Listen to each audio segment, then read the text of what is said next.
Pessoal, um container, ele tem uma questão ali que é importante também da gente entender, de você ter esse fundamento, que é o entry point e o CMD. Então, o que acontece? O entry point, tanto o entry point quanto o CMD, eles podem ser utilizados para definir o comando padrão que vai executar o seu container. Então, por exemplo, se eu pegar lá a imagem oficial do Mautic, o CMD é o Apache, ele vai executar o servidor Apache. E o entry point vai executar uma série de modificações em tempo de execução, que eu falei para vocês. No mundo do Docker, configurações do ambiente do servidor eu faço no Dockerfile. Configurações da aplicação eu faço utilizando variáveis de ambiente e eu vou geralmente utilizar o entry point para rodar esses comandos para mim. Então, mais ou menos é assim. Eu vou mexer numa configuração? Não. Então eu modifico ela no meu Dockerfile. Eu preciso mexer nessa configuração para cada sistema que eu for instalar. Eu preciso modificar isso daqui? Precisa ser um item customizado? Sim. Então ele é feito através do entry point. Tá? Então o que acontece? O entry point ele é um comando que ele é executado quando o container é iniciado, tá? E ele vai definir o processo principal desse container. Então, no caso do Mautic, por exemplo, vou dar o exemplo do Mautic porque é onde eu tenho mais liberdade de fazer ali, né?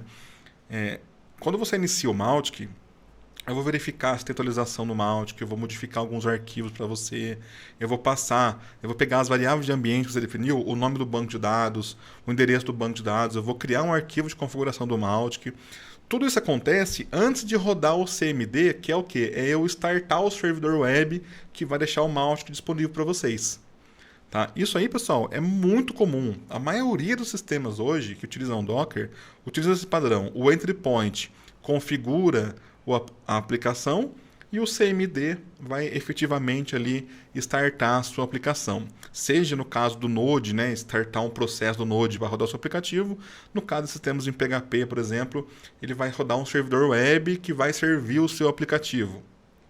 Então é muito comum vocês pegarem ou analisar um Dockerfile, né? A gente vai ter algumas mentorias sobre analisar Dockerfile, e você perceber que sempre tem um entry point ali é para configurar a aplicação. E no fim, depois de que configurou a aplicação com os parâmetros do seu container, ele vai efetivamente ir lá e vai rodar. Então é muito importante, pessoal, que vocês tenham isso em mente, tá? Assim que o Dockerfile, o entry point, ele é executado como o processo principal de um container e ele vai definir, tá? O entry point, ele vai definir as configurações do seu aplicativo e o CMD é o cara que vai efetivamente rodar o seu aplicativo. Então, isso aí dá uma flexibilidade muito grande para o seu sistema.